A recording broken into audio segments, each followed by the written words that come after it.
Isang kababayan natin na nakikipaglaban sa sakit na breast cancer ang ating natulungan dito po sa Malasakit at Work. Ang munting hiling ng ating natugunan, panoorin po natin. Taos-pusong nagpapasalamat kay Congressman Rodolfo Ordanes ng Senior Citizen Party List. Ito ang pasasalamat ng 63 taong gulang na si Nanay Teresita Bañadera matapos niyang matanggap ang tulong pinansyal mula sa tanggapan ni Congressman Rodolfo Ordanes ng Senior Citizens Party List. Ayon sa kanya, Enero nung taong 2021 nang malaman niya na siya na pala ay may breast cancer. Agad naman siyang nagpasya na magpa-opera batay na rin sa payo ng kanyang doktor. At bukod sa operasyon, sinabihan din siyang sumailalim sa chemotherapy at uminom ng mga gamot para sa kanyang patuloy na paggaling. Nung una ay kaya pa nilang masuportahan ang kanyang mga pangangailangan medikal. Subalit habang tumatagal ay nahihirapan na silang suportahan ito. Wala pa akong kakayahan makabili ng mga gamot. Napakarami ko pong gamot na kailangan. Meron po akong diabetes. Sana po makahingi ako ng tulong.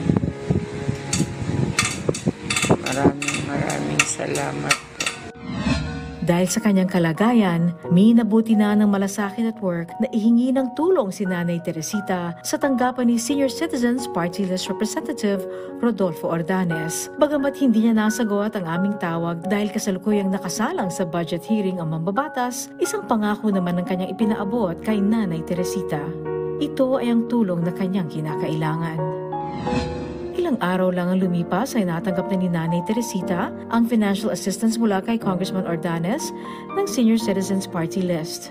Ako po ay nakatanggap ng tulong pinansyal para sa aking pang-araw-araw na pag-inom ng gamot para sa aking breast cancer. Malaking tulong ito para sa kanyang pangangailangang medikal. Malaking bagay po na ako'y napagkalooban ng tulong pinansyal ng Senior Citizens Party List para po sa pang-maintenance ng aking oral chemo. Taos-puso rin ang kanyang pasasalamat dahil sa tulong na kanyang natanggap. Ako po ay buong pusong nagpapasalamat kay Congressman Rodolfo Ordanes sa Senior Citizens Party List, kay Ma'am Angelic Lasso at PTV Malasakit at Work. Sana po ay marami pa kayong matulungang kagaya. Pagaling po kayo. At sa mga nais pong dumulog sa ating programa, maaari po kayong magpadala ng inyong mensahe sa ating official Facebook page, PTV Malasakit at Work.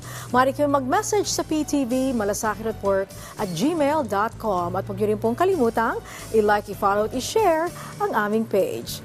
Muli, ang tunay na malasakit ay laging at work.